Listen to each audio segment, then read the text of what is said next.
Good morning. My name is Julia. I have a very hiccupy and talkative baby this morning.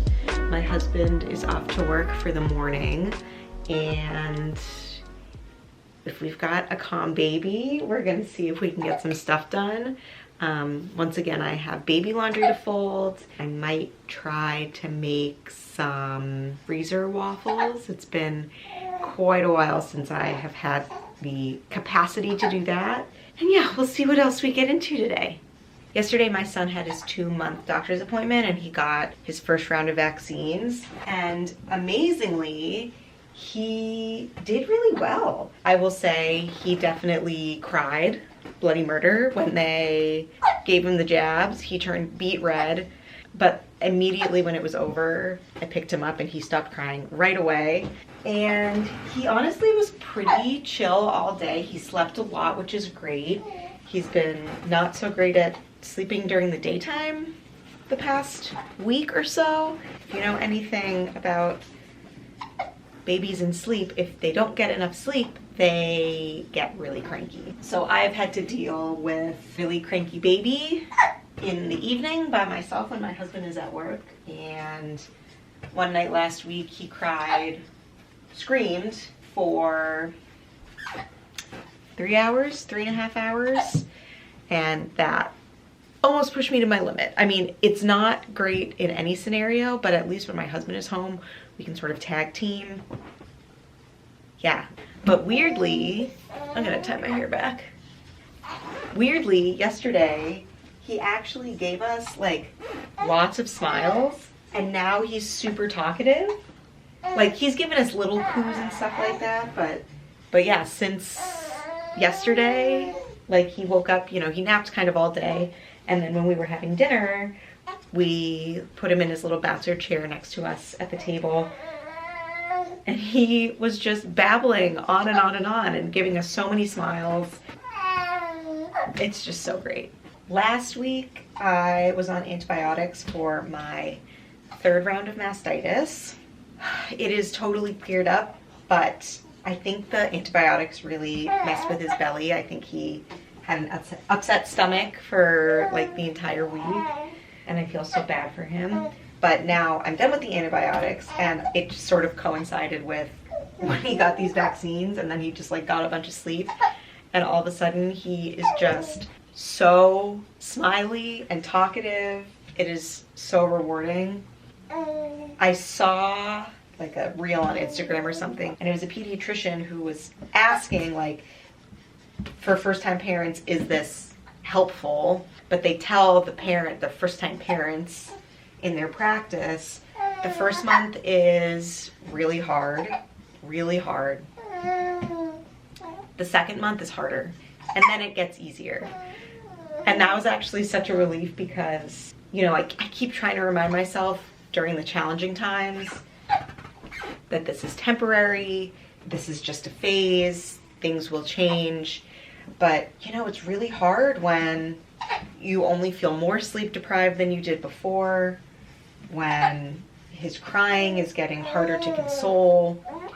And so hearing that really gave me a little bit of comfort. And I have a friend who told me, when your baby is little, like brand new, you love it so much, but there's not really like a reward per se. Like, they need you so much and they give you so little. But when they start smiling, reaching for you, and like intentionally giving you snuggles and stuff, it just feels so worth all of the hard times. Now that we're starting to see that, it is so true. I'll even say, when he's kind of going crazy and crying and screaming and he's inconsolable, you know, you have that like, oh my God, I cannot do this. What is wrong with my baby? This is too much. You know, I'll be at my wit's end, and then he'll calm down for 30 seconds and just like do something cute, look really cute. And immediately I go from like, I'm losing my mind, to like, oh my God, you're the cutest, I love you so much. Not that I don't love him in those moments, but the switch flips so fast. Yeah, it's just crazy. Being a parent is crazy. I still can't believe I'm a parent. It feels very weird. Oh, Oh, he's so cute. I'm like, how did you get so big? He's 49th percentile for weight. I think he's just about the same on length, height, whatever. It's not height because he can't stand. He sure is a cutie. In other news, I started back at work this week part-time. I can't remember if I said this in one of my other videos.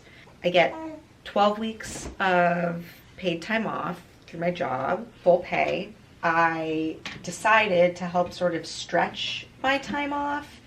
I would take 8 weeks off fully, and then for another 10 weeks, I'll work a part-time schedule. So I'm working Tuesdays, Wednesdays, and Thursdays for 10 weeks. And that allows us to push off starting daycare a little bit sooner. My husband doesn't work super traditional hours, so we can just sort of like make it work at home between the two of us. I am going in one of those 3 days a week into my office, and obviously my husband is home with the baby when I do that. I promise you, he's like totally fine. He's not in distress at all. He's just using his voice, kicking his legs. Babies are so funny. So last week was my first week back at work, and I didn't feel ready the whole week before. I was really upset, actually. I was anxious thinking about leaving him. I've never been away from him for more than like 2, maybe 2.5 hours. You know, thinking about not being around when he's getting fed. My husband did the bottles, and of course everything went totally fine. Emotionally for me, it went better than I anticipated that it would. It was really nice to be in person that 1 day a week and just see my coworkers. They're such wonderful people and so kind and just like fun, nice people. So it was great to get to see people in person. And they really did a wonderful job welcoming me back and making me feel thought of and cared for. One of my colleagues printed out some pictures of the baby and put them up at my desk and, you know, said like, "We missed you so much." And then there was a picture of him that said, "Hi Mom, I love you." And yeah, it was just like very sweet. We have a wellness room at work that's basically like the pumping nursing room. And so they're, you know, getting that sort of set up for me so that it's like comfortable and nice. They got me a mini fridge so I don't have to store my breast milk in the regular fridges in the break room. They made a big bin of snacks for me while I'm in there and put up more pictures of him in that room as well. So it was nice. And I'll say the days that I worked from home, it definitely is going to be a little bit challenging to figure out the schedule of everything. My husband also has work to do when he's at home, even when he's not in person doing his physical coaching job. So far we've made it work. My boss is super flexible and, you know, is fine with me hopping on early. Obviously I'm up early with him anyway.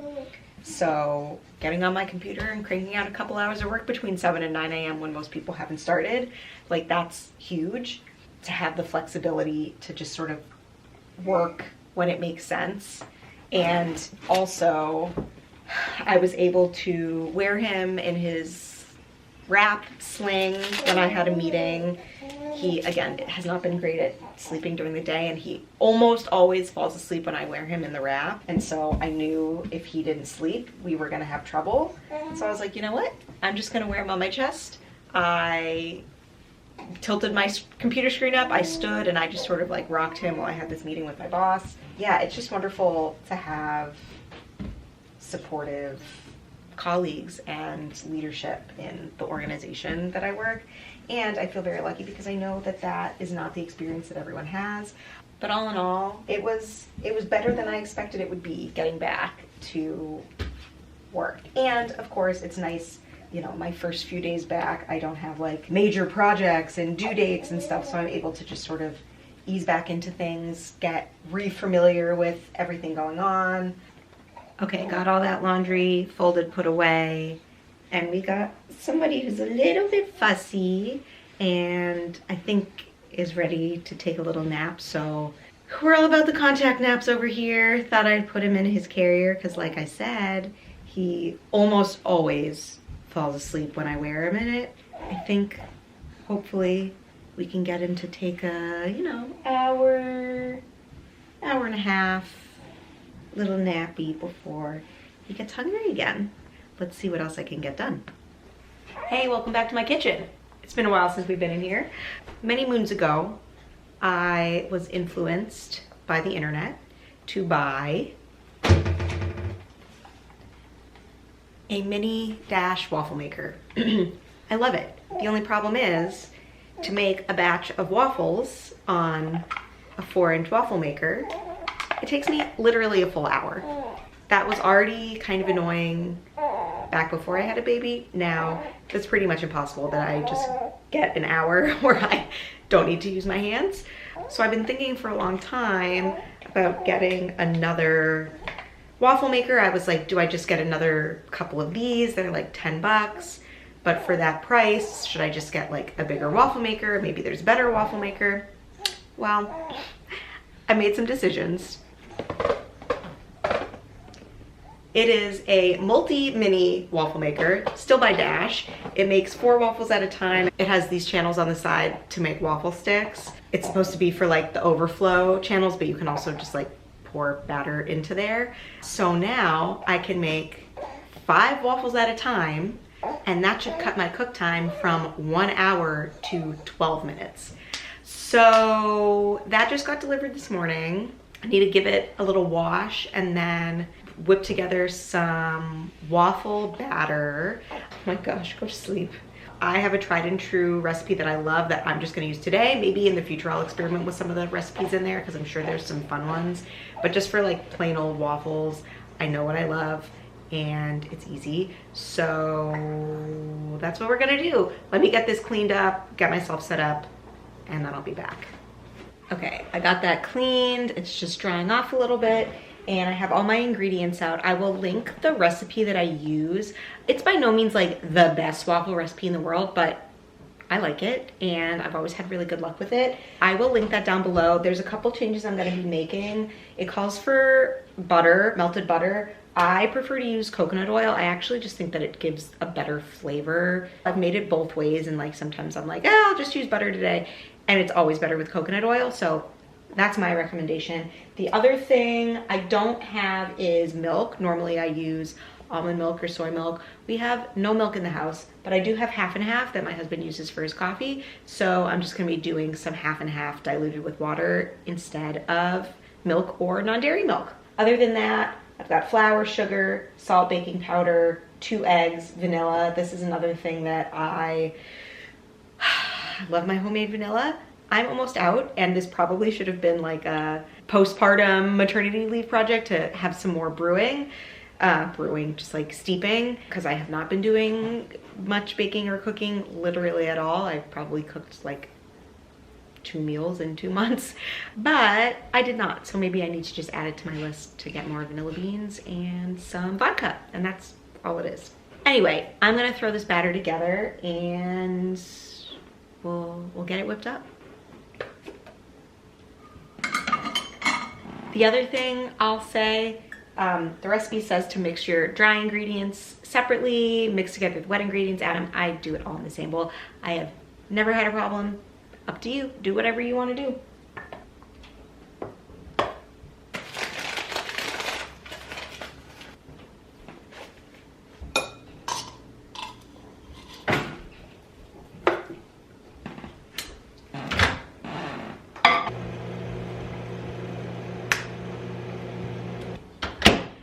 We have been getting eggs from a local farm through our CSA box. CSA stands for Community Supported Agriculture. It's basically like a farm share, and I originally signed up for this farm share because I wanted local eggs and literally never got them. We were always just buying produce. This season of life where we have not been doing a lot of cooking, I was looking at the other things that they offer because I didn't want to get produce that was just going to go bad, that we weren't going to cook. So I was looking at the other things that they offer, and they have so many items just besides produce. So we've been getting the eggs and they're so delicious. Plus we've also been getting yogurt from an Illinois farm company, I don't know, which has been so delicious. And they have different flavors like strawberry, blueberry, but we just like the plain. It has cream on top. It is so delicious. Not necessarily the best for my health.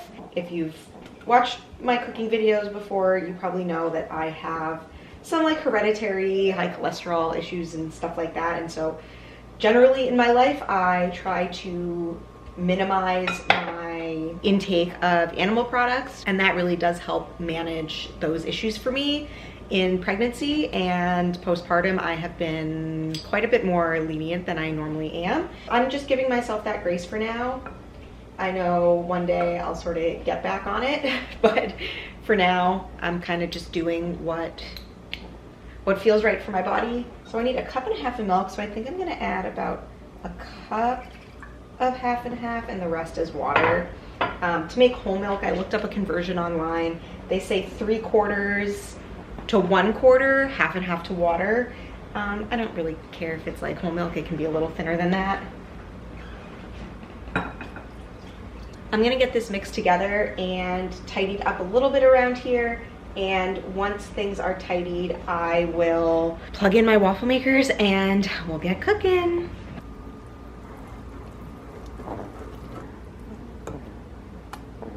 All right, I got both of my waffle makers heating up.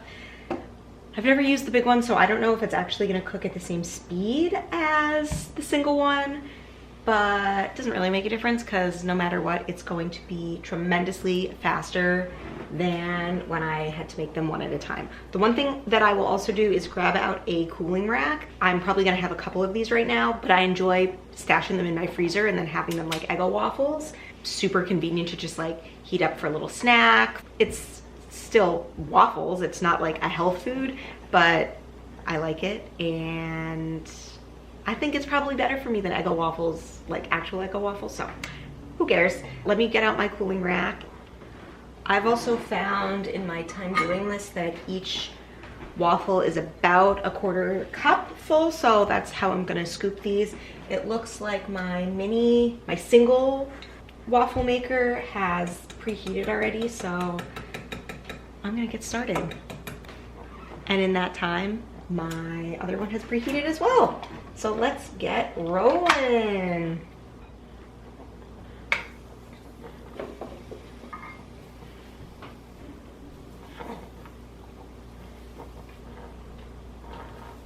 When I was reading the reviews of the bigger waffle maker, it did remind me. The same thing is true for the small one and the big one. It doesn't have an indicator light for when the waffle is cooked per se. On the little one, it lights up when it is preheated, and then it basically clicks on and off to show when the element is heating versus not. And then on this one, the green light comes on when it is heated. So I guess maybe you could say that, no, it probably works the same way, that it's just when that heating element is turned on versus just using residual heat. So if you're looking for something that's gonna tell you when your waffle is done, this is not it. I basically stand here and babysit it. My baby is just making lots of grunty, snorty noises. You know, it's not that big of a deal. You just kind of like peek at it every once in a while and see if it's as brown as you like. And then when it is, I just grab them with my fingers. They're not that hot. I just toss them right on the cooling rack. It's totally fine. But be safe. Don't do what I do for legal purposes.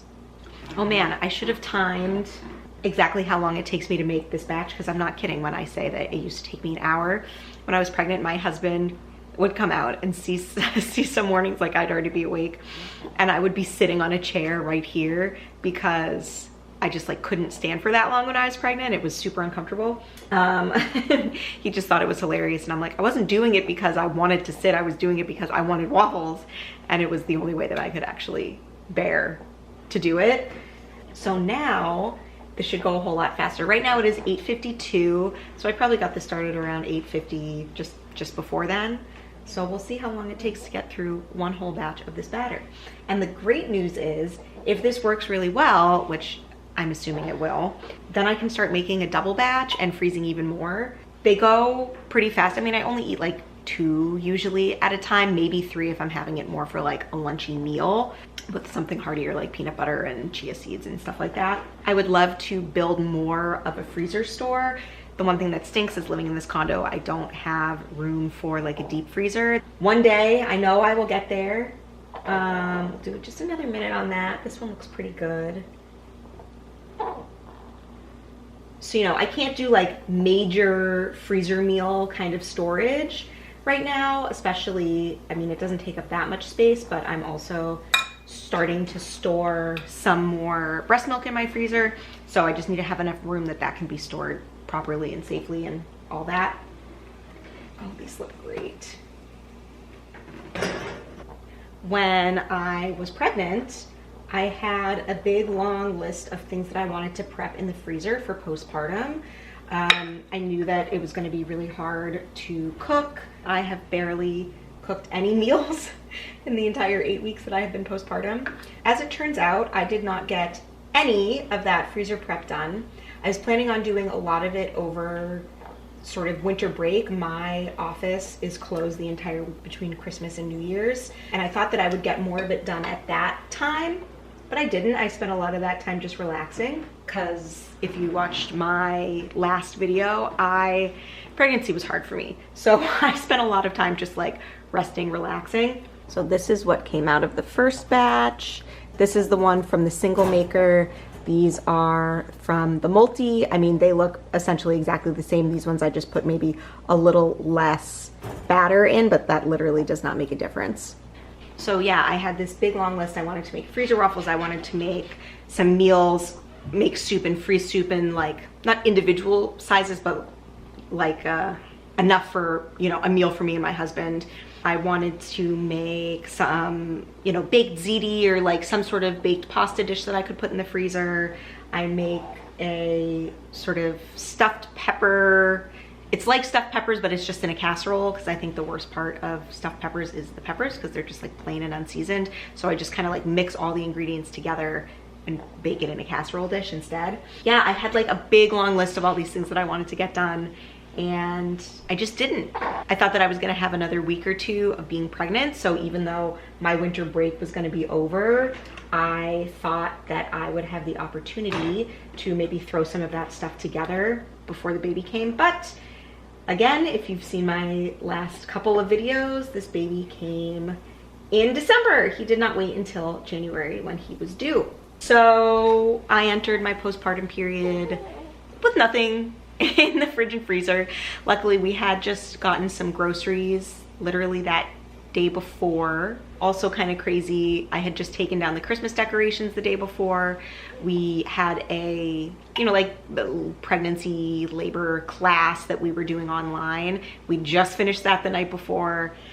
It was weird, like a lot of things kind of just came together. Did I feel like I was totally ready for him to come? No, but our hospital bag was like 90% packed when my water broke at 2 in the morning.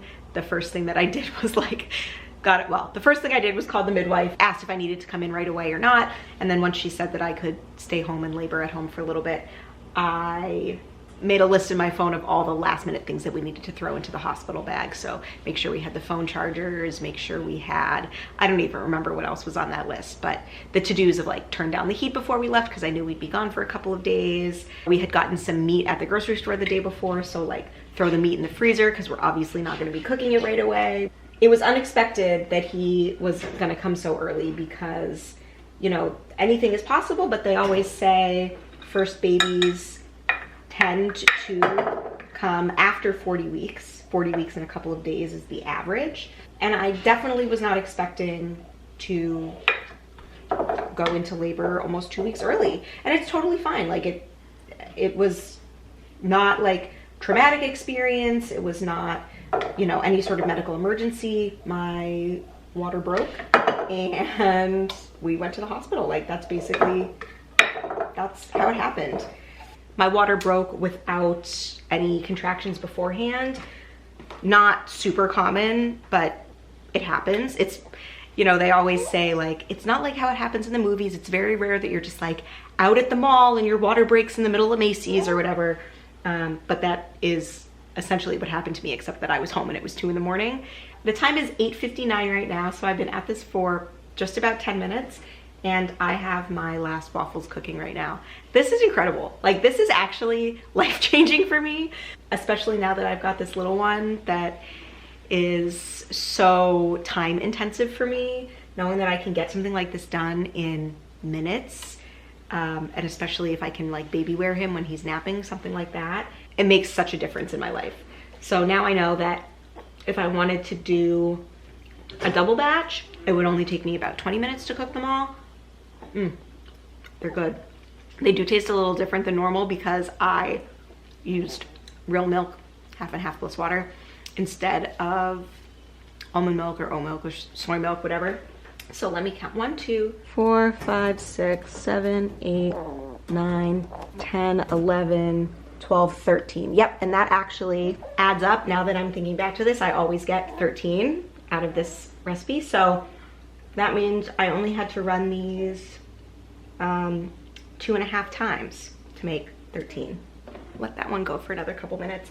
And like I said, this one has these channels on the side that you can make waffle sticks with the overflow, but you could also literally just make waffle sticks. So presumably I could also just put batter into the waffle stick channels and get this done in even less time, not have to do these extra 2 waffles. I can just sort of cook all of the batter in 2 rounds rather than have these extra waffles at the end. Once these finish up, I'm gonna get this stuff cleaned up a little bit, let these cool on the cooling rack. Like I said, I'll probably have a couple of them. Honestly, I'm not even that hungry right now, so maybe I won't. But I'll get things cleaned up. We'll check back in at some point later today. I know when my husband's home, we wanna take a walk. We love to take walks with this little guy, but we didn't go out yesterday because he had his vaccines, and I know that he was just kind of sleepy and we didn't wanna wrestle him into a stroller. We'll check back in later. It is a few hours later. My husband is home from work and we are gonna take a walk with this little guy right in here. It's a little too sunny for us to open his little flap because the sun goes right in his face, but it's a beautiful day. It's like 60 degrees, blue skies. Gotta love it. We're on the last leg of our little neighborhood walk that we take, and we decided we're gonna run to the grocery store. We don't really have groceries in the house and we don't know what to do for dinner. We got takeout last night and we really should not do that 2 nights in a row, so we are just gonna take a little walk. There's a grocery store not too far from us, so just extending our walk a little bit longer.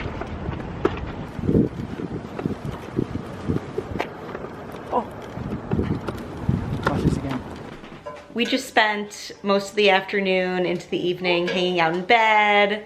I was doing some editing. We were playing with the baby, just having a quiet afternoon. My husband cooked dinner. We're gonna have some dinner, give the baby a bath, and then put him to bed and have a little quiet, cozy evening. Thank you so much for watching. If you like this video, give it a thumbs up. It really helps my channel. If you are not subscribed, please consider subscribing. And I'll see you in the next one. Bye, guys.